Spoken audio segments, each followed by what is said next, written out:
Es para mí motivo de orgullo y alegría compartir y expresar en estas líneas los sentimientos de aprecio y amistad que tengo para con el Padre Raúl Nava Trujillo, sacerdote misionero de Guadalupe, a quien conozco desde hace casi 40 años y con quien ahora trabajo compartiendo proyectos y esperanzas en el servicio de gobierno del Instituto Misionero al que ambos pertenecemos.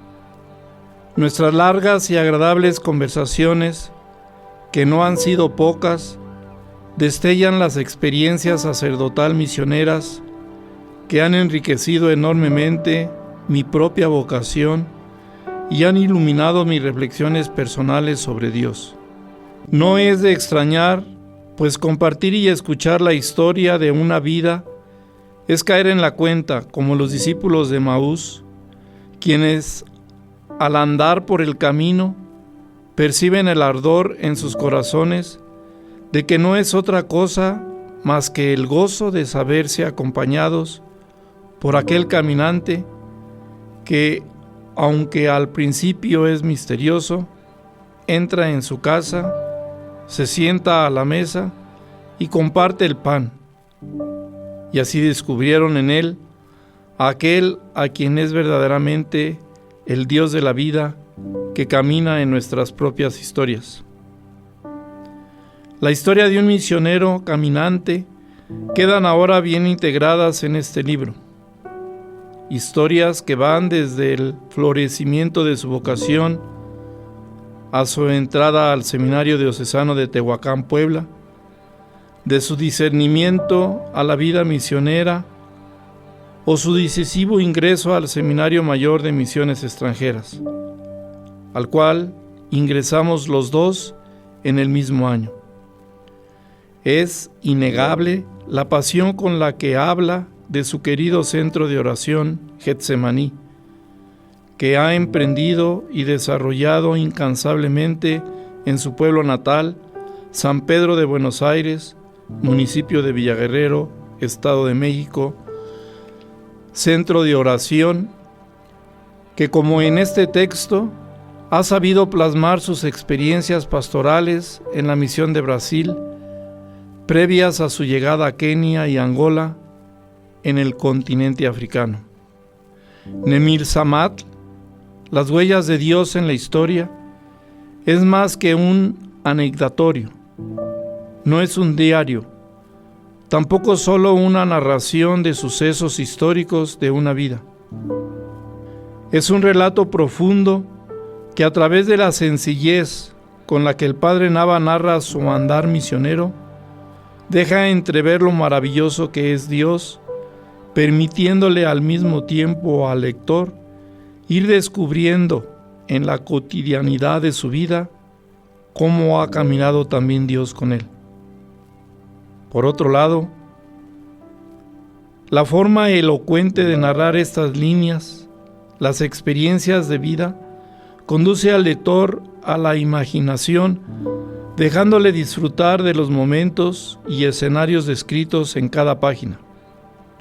Lo hace ser, por decirlo así, un interlocutor, un acompañante del camino, que junto con él entra a la casa a disfrutar del pan compartido por el Dios de la historia.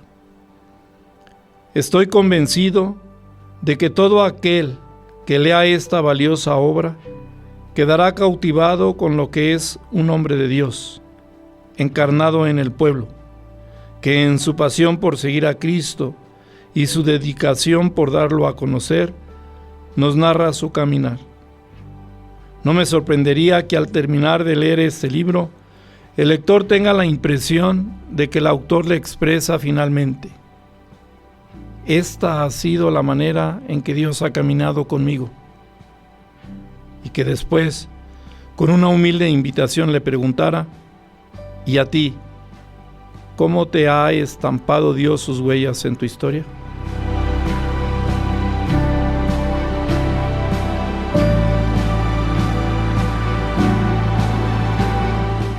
Soy el padre Eugenio Zacarías Romo, sacerdote misionero de Guadalupe, actualmente desempeñando el cargo de superior general de este instituto.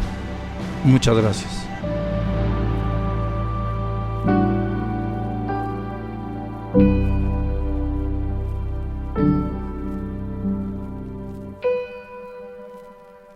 Soy el padre Raúl Nava Trujillo, misionero de Guadalupe.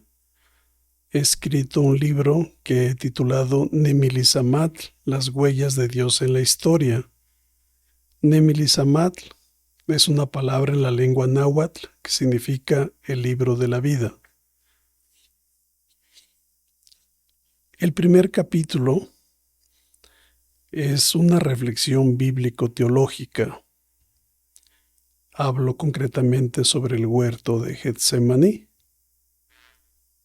y he deseado grabar este libro presente para facilitarle a aquellos que están viajando, que están ocupados en sus quehaceres y que puedan tener la oportunidad de escuchar lo que he escrito. Capítulo 1. Dios y la humanidad, un camino compartido. Ya de regreso a casa, pero aún con la mochila al hombro, precisamente cuando el pueblo permanece acurrucado y temeroso dentro de casa ante la amenaza de la pandemia de la COVID-19 que ha herido, empobrecido y diezmado multitudes, el campesino, ahora sacerdote misionero de edad avanzada, a deshoras de la noche se dirige solo, apenas acompañado por su perro negro, hacia el centro de espiritualidad, el huerto de Getsemaní. Allá, en el silencio y cima de la montaña, en el taller del alfarero, él permanece sentado, cabizbajo, pensativo durante un tiempo prolongado. De vez en cuando pasa la mano sobre su barba blanca, toca su pelo y termina apoyando su mandíbula sobre sus manos entrelazadas, teniendo como soporte apenas sus rodillas. Se nota un tanto impaciente, como quien está guardando la apertura de una gran obra de teatro al aire libre.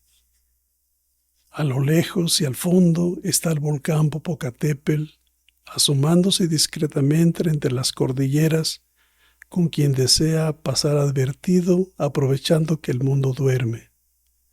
Aquel hombre va recorriendo con la mirada cada rincón y detalle del taller del alfarero, y viene a su memoria aquel canto que le ha sido tan significativo durante su caminar. Tú, el alfarero, y yo el barro soy. Modela mi vida a tu parecer. Haz como tú quieras, hazme un nuevo ser. En un vaso nuevo te voy a transformar, pero en el proceso te voy a hacer llorar. Quiero tu confianza en la tempestad. Como barro en manos del alfarero, así eres tú en mis manos. El hombre continúa sumergido en su historia, viajando veloz y constantemente del presente hacia el pasado y viceversa. Pero aquel no es un recorrido inútil pensando en quedarse patinando en los ayeres. Él solamente desea saber dónde se encuentra hoy y hacia dónde deberá dirigirse mañana. Pues los años han transcurrido y con ellos muchísimas experiencias de vida y misión acumuladas en el mundo de cerca y de lejos. Como si fuera un arqueólogo, el misionero pareciera darse a la tarea de desenterrar imágenes escondidas entre los escombros del pasado.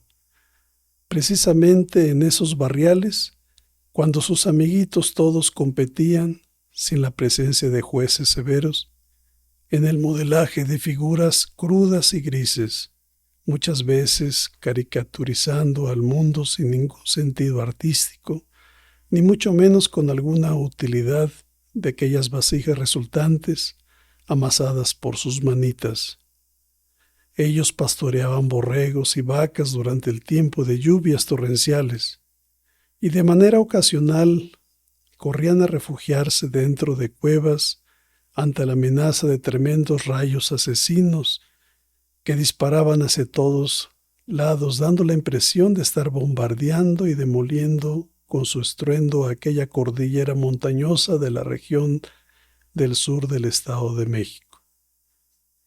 Aquel hombre levanta un poco su rostro y mira fijamente las huellas de Dios plasmadas en el centro del anfiteatro recién construido. Huellas llenas de agua en movimiento que reflejan, como en un espejo, la luna que las ilumina desde el cielo mientras recorre su misma y única ruta de siempre. A un lado una placa que reza 33 aniversario sacerdotal de los padres misioneros de Guadalupe, Eugenio, Zacarías Romo Romo, Ricardo Gómez Fregoso, Óscar Mario Romero Becerra, Fernando Montes Ledesma y Raúl Nava Trujillo. Uno de esa generación sacerdotal soy yo, se decía a sí mismo el misionero, mientras observaba con atención algunos elementos del taller. La capilla construida en forma de una vasija de Qumran durante el proceso de modelación por las manos de Dios, pero sobre todo el gran significado de dicha vasija en sí misma, llevándonos a sabernos responsables de resguardar la memoria del proyecto de Dios en la historia. Las columnas de los corredores laterales intentan significar los brazos de Dios el alfarero. Sobre la bóveda están plasmadas las manos de Dios, dando la impresión de estar modelando y bendiciendo a las nuevas y futuras generaciones de discípulos misioneros de Jesús. Al lado norte de la gradería está el horno rústico del alfarero, donde toda vasija deberá ser sometida a altas temperaturas hasta ser acrisolada por el fuego y así fortalecer su espíritu. Prepárate y baja a la alfarería, allí te haré oír mis palabras. Bajé pues donde el alfarero que estaba haciendo un trabajo al torno. Pero el cántaro que estaba haciendo le salió mal. Mientras amoldaba la greda, lo volvió a empezar, transformándolo en otro cántaro a su gusto. Yahvé entonces me dirigió esta palabra. Yo puedo hacer lo mismo contigo, pueblo de Israel. Como el barro en la mano del alfarero, así tú eres en mi mano. Le dice Yahvé al profeta Jeremías. Ciertamente es Dios quien guía la historia de la humanidad, y Él es quien invita al ser humano a participar activamente en su obra salvífica. El texto hace referencia a la obra creadora de Yahvé modelando la vida humana, pero siendo que se refiere a un marco histórico de inminente invasión del pueblo de Israel por parte de Babilonia, esta palabra de Dios se convierte en un reclamo, aunque también en una esperanza ante un momento histórico crucial del pueblo de Israel. Pudiera ser interpretado como si Dios estuviera cuestionando al profeta Jeremías diciéndole: ¿crees que he perdido el control de la historia cuando soy yo quien la guía? Y es que ante el silencio de Dios muchas de las veces demasiado prolongado, el profeta Jeremías aconseja al rey de Israel hacer una alianza con Egipto, su antiguo opresor, pues la invasión de Babilonia era inminente. Y Dios en su silencio aparentaba ya no estar presente ni interesado en su creación, dejando al mundo rodar a la deriva por su propio peso. ¿Será que el profeta cae en la tentación de querer solucionar los problemas del mundo sin Dios? Mientras nuestro misionero mira hacia un lado y otro, allá a lo lejos se escuchan a algunos gallos madrugadores, seguramente perdidos en el tiempo. ¿Será que es el gallo que le cantó a San Pedro y ahora a través del profeta Jeremías le está cantando al misionero? Y es que él se identifica con la experiencia del profeta, ya que en algunas ocasiones pudo no tener presente al Señor de la historia durante la búsqueda de solución a los grandes problemas del peregrinar junto a su pueblo en la selva del Amazonas. De ahí la insistencia del misionero en aprovechar esta noche, ya no tanto para pedir, sino para escuchar con atención la voz de Dios, con quien ha compartido el camino durante varios años. Sí, aquella misma voz del cielo dirigida al profeta Jeremías: allí te haré oír mis palabras. La misma voz de Dios y el canto del gallo resonarán constantemente en los oídos de quienes se disponen a ser discípulos y misioneros itinerantes de Jesús. El canto desordenado de las aves y el gruñido de algunos animales nocturnos no conseguía perturbar el silencio reinante en la cima de aquella montaña. Era un momento propicio y único para que el misionero se encontrara consigo mismo, con Dios y con la naturaleza. Él se levanta despacio y se dispone a recorrer la ruta de Melisamatl, las huellas de Dios en la historia. Todo un conjunto de escenarios que él ha tenido a bien denominar las huellas de Dios, pues pretende plasmar de forma didáctica secuencial algunos de los acontecimientos salvíficos de Dios más relevantes en la historia del pueblo de Israel y del caminar de la iglesia misionera, con la finalidad de facilitar al visitante la comprensión del proyecto originario de Dios y su implementación en la historia de la humanidad. Necesitamos crear espacios motivadores y sanadores para los agentes pastorales, lugares donde regenerar la propia fe en Jesucristo crucificado y resucitado, donde compartir las propias preguntas más profundas y las preocupaciones cotidianas, donde discernir en profundidad con criterios evangélicos sobre la propia existencia y experiencia, con la finalidad de orientar al bien y a la belleza las propias elecciones individuales y sociales, nos dice el Papa Francisco. Mientras el misionero recorría lentamente el trayecto entre aquellos escenarios bíblicos, pareciera que estuviera recordando su propia historia de vida y fe al ir transitando por su mente recuerdos e imágenes de una multitud de hombres y mujeres con que se ha encontrado y compartido el camino del Evangelio. Entre otras voces está la de la Iglesia en África, que refiriéndose a las estructuras y medios para la evangelización, se propone ir más allá de las parroquias, haciéndose presente en otros ámbitos y espacios alternativos para revitalizar la fe de los creyentes en Jesucristo. De ahí que el anfiteatro de Getsemaní podría favorecer sobremanera un proceso de evangelización a través del canto, el teatro y la danza, por ejemplo, haciéndole eco a sus palabras. En estos tiempos de profundos cambios sociales generalizados en el continente, la fe cristiana puede iluminar eficazmente a la sociedad africana. Los centros culturales católicos ofrecen a la Iglesia singulares posibilidades de presencia y acción en el campo de los cambios culturales.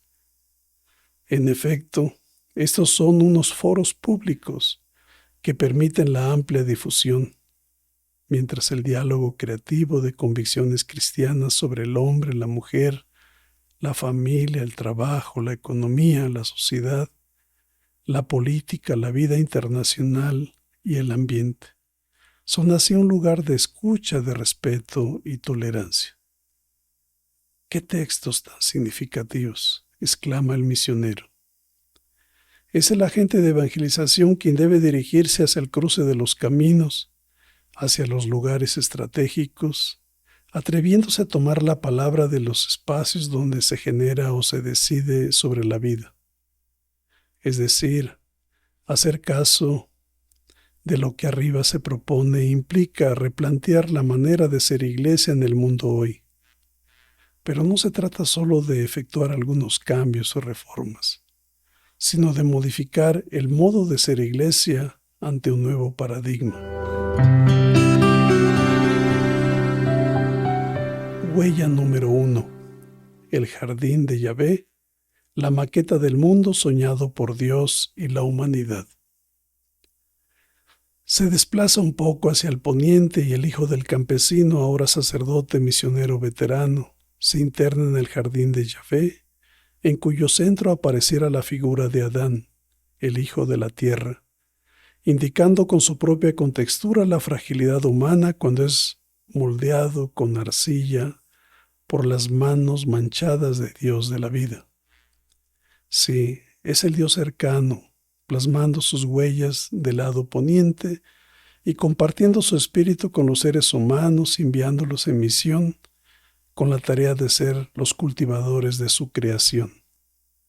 Una tarea nunca fácil de realizar, pero sí muy entendible para quien ha nacido en el campo y ha permanecido siempre en contacto con la tierra madre, pues se trata de ser los facilitadores de crecimiento, es decir, de cultivar sin desarraigar, hacer crecer sin debilitar la identidad, promover sin invadir.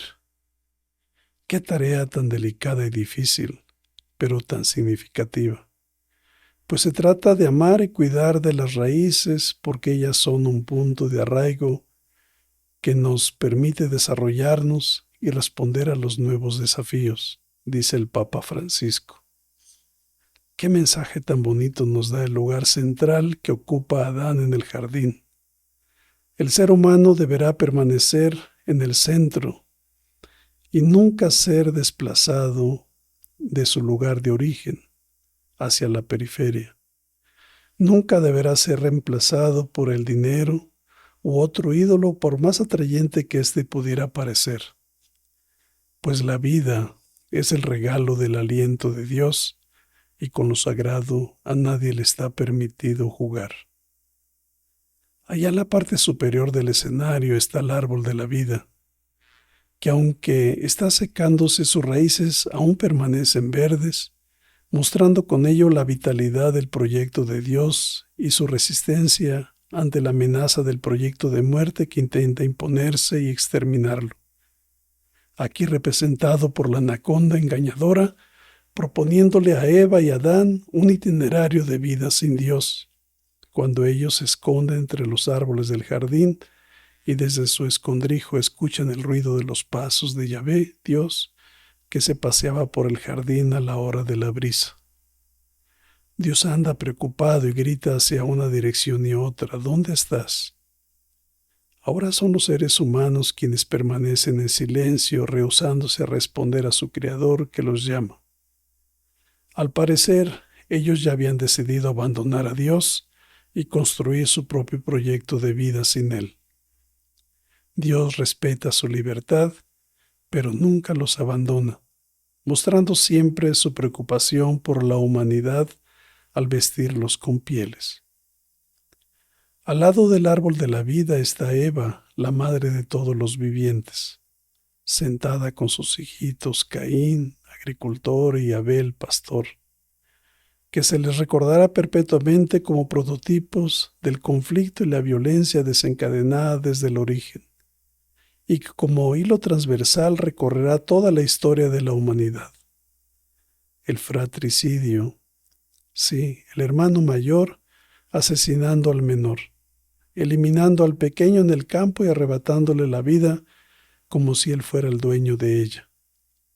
La eliminación de la vida dada por Dios es el gran pecado de todos los tiempos. Eva, una mujer cubierta de barro, haciendo eco a la tribu Imba, cuyas mujeres son consideradas las más bellas de África. Los Imba son un pueblo de pastores seminómadas, acostumbrados a sobrevivir a persecuciones, guerrillas y grandes sequías. Eva, admirada de la textura barrienta del hombre, ahora se decora y embellece a sus hijos con barro para que jamás olviden su origen, su fragilidad original, pero además su fortaleza emanada del aliento divino que los sostiene en pie. Qué interesante. Una mujer fuerte para tiempos difíciles, la madre de los vivientes, la bella morenita embelleciéndose desde la cuna de la vida, África. Esta experiencia dolorosa de la violencia viene desde el origen y recorre la historia de la humanidad. El hombre, insatisfecho con lo necesario para la vida, tiende a acumular los bienes, que son un regalo de Dios para todos sus hijitos. Y olvidando que el otro es un hermano, le arrebata la vida y como consecuencia pierde su armonía con Dios, con la creación y con la humanidad. De esta manera termina siendo arrojado hacia la intemperie, hacia la soledad, hacia el vacío, hacia la oscuridad. Todo por haber abusado de su libertad, por no querer caminar al lado de Dios. Sin Dios, la vida pareciera ser un camino sin retorno, pero el Dios misericordioso, compadeciéndose de la humanidad herida, decide recrearla y se atreve a empezar todo de nuevo, comprometiéndose a caminar en alianza con la humanidad, siéndole suficiente apenas la existencia de un solo hombre fiel, Noé. ¿No será que Dios pone en riesgo su proyecto de vida al confiar demasiado en los hombres de barro? ¿Por qué Dios acostumbra a hacerse rodear de colaboradores frágiles y vulnerables? Hombres y mujeres frágiles con una misión grandiosa: hacer de este mundo un mundo parecido al paraíso terrenal, donde reine la paz, la armonía, la vida en plenitud.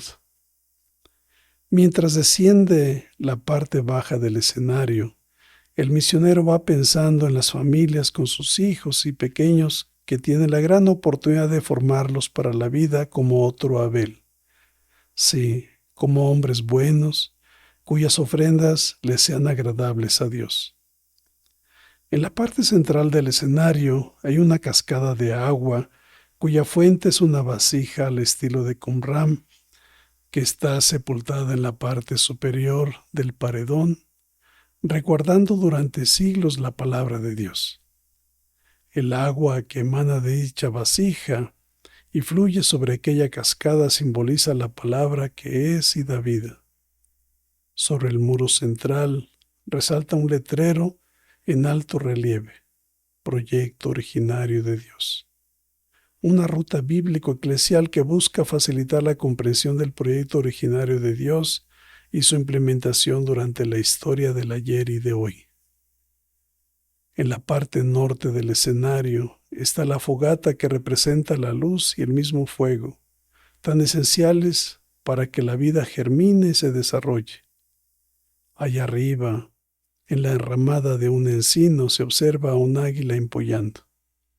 A propósito de los orígenes del cielo y de la tierra, la Sagrada Escritura narra que la tierra era caos y confusión, oscuridad cubría el abismo y un viento de Dios aleteaba por encima de las aguas. El Ruaj Elohim, que describe la presencia de Dios al inicio del Génesis, significa tanto viento como espíritu. El verbo merajefet aparece solo una vez más en el Pentateuco y expresa el máximo esmero, amor y afecto de un águila que revolotea sobre sus polluelos y lo recoge bajo sus alas. Un viento no puede expresar ese delicado amor, ese cuidado y ese afecto. Un viento sopla desapasionada e indiferentemente, mientras que el Espíritu de Dios aletea tierna y amorosamente sobre su creación. Sí, un Dios cercano, creando con ternura la obra de sus manos. La creación, biodiversidad o red de vida, que siempre permanecerá como un misterio a descifrar y cuya contemplación puede llevarnos a percibir el paso de Dios creador en nuestras vidas.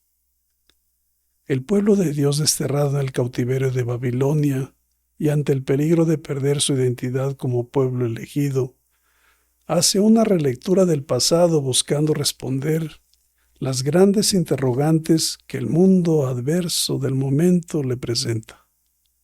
Así el pueblo de Israel, desde su dolorosa experiencia en el desierto, proyecta su esperanza de un mundo nuevo y justo una vida en plenitud y expresa su fe de que con la ayuda de Dios es posible vencer el mal.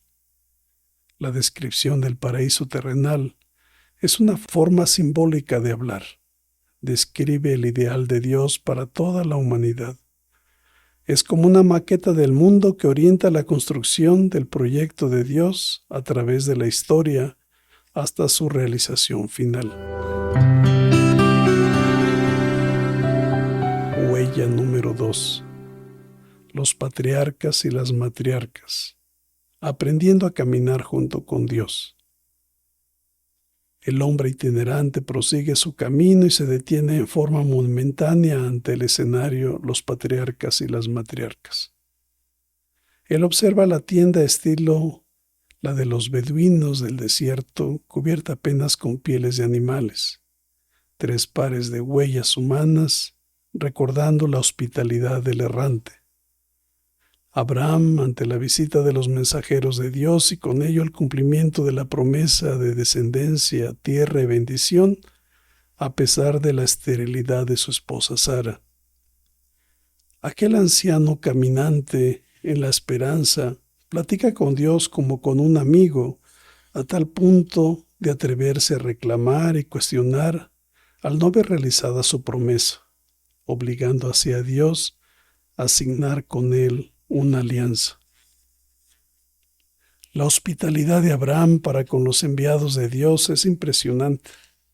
Le ofrece agua para descansar sus pies y ellos se recuestan bajo el árbol, mientras Sara amasa la harina y él prepara una carne asada a las brasas, ocasión que los enviados aprovechan para anunciarles el nacimiento de Isaac, el hijo de la risa.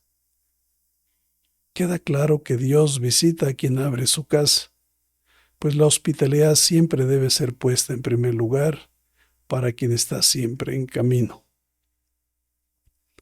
A un lado de la tienda de Mambré está el altar de piedra, y sobre él unos leños todavía humeantes, casi a punto de asar el cabrito del sacrificio. Al lado un machete ensangrentado, al frente del altar, se ubica Abraham hincado y abrazando tiernamente a su hijito Isaac, rescatado de la muerte.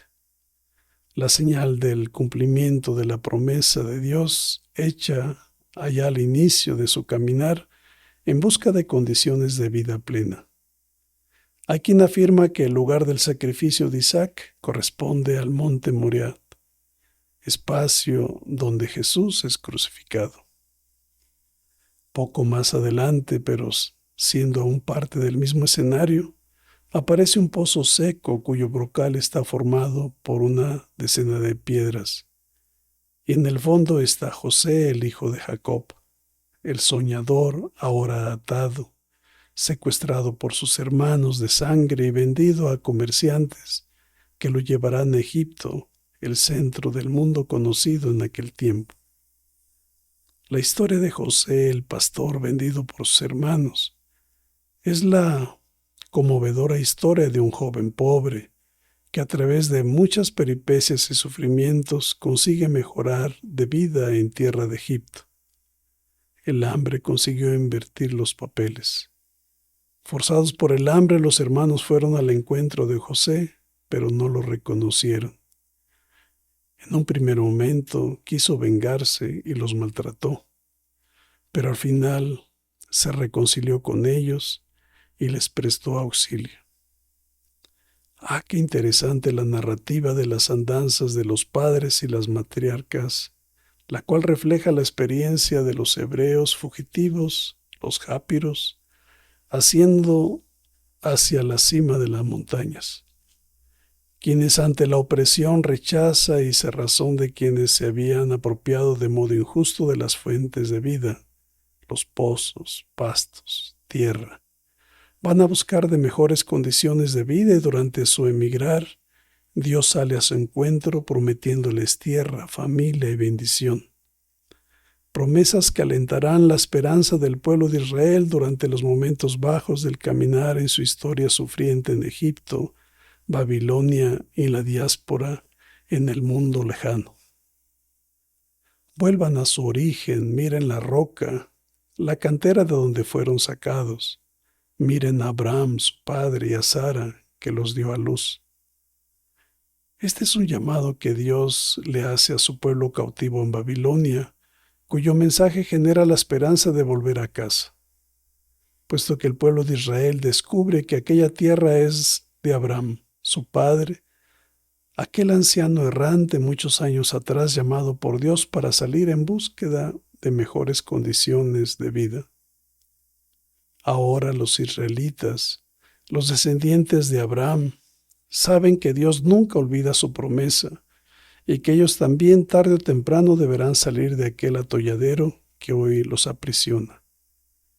Y es que Abraham y Sara no son solo dos personas que vivieron en el pasado, sino que somos todos nosotros los que vivimos hoy, los llamados a recuperar la bendición de la vida y a vivir en busca de Dios y de la justicia. Lo más interesante del caso es que las andanzas de los patriarcas y las matriarcas son releídas desde el cautiverio de Babilonia, descubriendo en ese relato la imagen de lo que ellos mismos estaban experimentando en el cautiverio, porque se sentían como si hubieran sido lanzados al fondo de un pozo durante 50 años. Y con Abraham reviven la esperanza de salir adelante, ya que siempre hay una salida a los problemas que la vida presenta. Asimismo, el relato les enseña que Dios salva a José de la muerte por intercesión de Rubén y Judá, sus hermanos, y que todo aquello era parte del plan de Dios, teniendo una misión suma importancia reservada a José para salvar de la hambruna no solo al imperio egipcio, sino a las familias hebreas de las montañas. Entonces los israelitas entienden por qué José no se dejó corromper por la esposa de su patrón.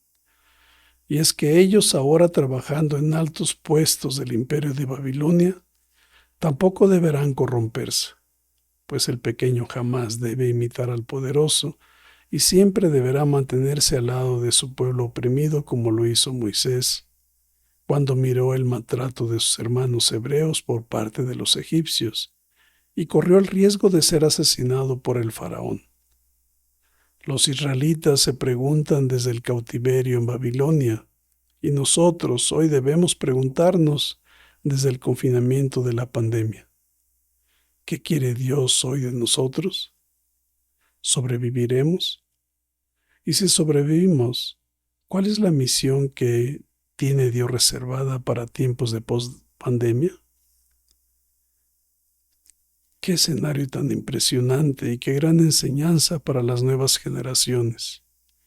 Y es que la historia de los patriarcas y de las matriarcas es un modelo de cómo reconstruir la convivencia humana. Ofrece un espejo en el que el pueblo contempla el peregrinar de sus antepasados y descubre lo que son Abraham y Sara, fuente de bendición para todos los pueblos. Ofrece un modelo actualizado de cómo progresar en la fe, apoyados en las promesas de Dios, a pesar de todas las evidencias contrarias. Anima al pueblo a no desistir nunca en la triple lucha, por la posesión de la tierra, por su organización y por la bendición de la vida. Huella número 3. La Pascua, el paso de Dios salvando a su pueblo. El sacerdote desciende la colina hacia el lado oriente e internándose en el escenario de Egipto tiene la sensación de estar entrando a un corral de ovejas, cuyo portón principal está manchado con sangre, haciendo referencia a la Pascua o paso de Dios liberando a los hijos y descendientes de los patriarcas Abraham, Isaac y Jacob, quienes después de radicar 430 años en Egipto y de haber experimentado la cruel esclavitud durante los últimos años, se organizan para huir por la noche bajo el liderazgo de Moisés.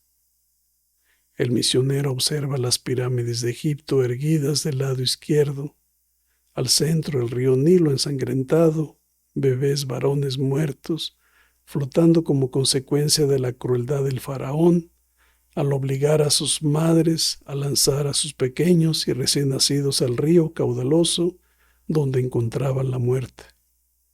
Pero también este escenario recuerda la valentía de las parteras egipcias, solidarizándose con las mujeres víctimas y juntas enfrentando a quien se creía todopoderoso. Qué interesante. Mujeres de pueblos enemigos, ahora unidas en solidaridad en favor de la vida de los pequeños. Es que solamente una madre generadora de vida entiende lo que significa arrebatarle un hijo de su vientre. Allá al fondo, un pequeño grupo de personas, vestidas con turbantes, calzando sandales y con bastón en mano, alistándose para huir hacia la libertad en la noche de la luna llena.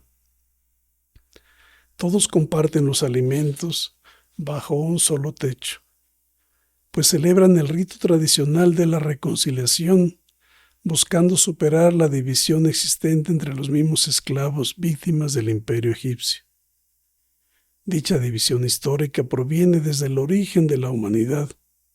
Los agricultores, Caín, comparten hierbas y harina de trigo que también le significa la crueldad de la esclavitud, mientras que los pastores, Abel, llevan el cabrito para comérselo asado entre todos. ¿Quién se atrevería a huir hacia el desierto sin antes reconciliarse con el enemigo?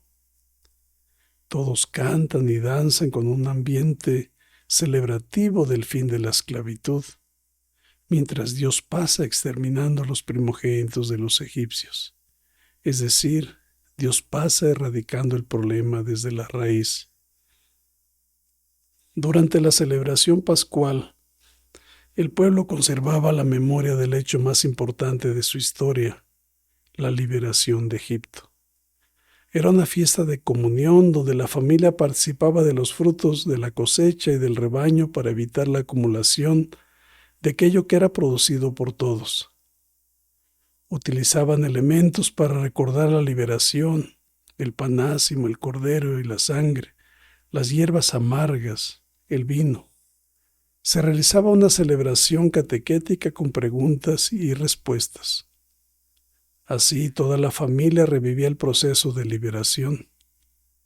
El gesto memorial más importante era la sangre de los dinteles de las puertas, que les traía a la memoria la acción de Yahvé protegiendo sus casas contra la plaga exterminadora. La repetición anual de este gesto hacía revivir al pueblo en sus horas más duras. Las plagas exterminadoras capaces de destruirlos, como el faraón, los reyes de Israel y de Judá, el opresor asirio y babilónico, persa, griego, romano. Cada época tenía su plaga. La Pascua fue siempre un encuentro de esperanza en tiempos de opresión. Más tarde el pueblo de Israel celebraba el día de la expiación, el Yom Kippur en hebreo, el día más sagrado del año judío. Es conocido como el día de la expiación, del perdón y del arrepentimiento de corazón. Son 10 días de arrepentimiento, considerado el día más santo y más solemne del año. Su tema central es la expiación y la reconciliación. Es precisamente la ocasión en que el sacerdote sacrifica al cordero, rocía con sangre el altar y al pueblo, y con el remanente de sangre baña a un cordero que es llevado al desierto para ser devorado, y con él además los pecados del pueblo. La Pascua, que recuerda el paso de Dios salvando a su pueblo, se irá actualizando durante la historia y añadiendo otros elementos como la copa y el pan reservados al profeta Elías, el libertador de los pobres, cuyo retorno los judíos hasta hoy continúan aguardando. Es precisamente durante la celebración pascual cuando Jesús instituye la Eucaristía, identificando su cuerpo y sangre con el pan y vino reservados al profeta Elías.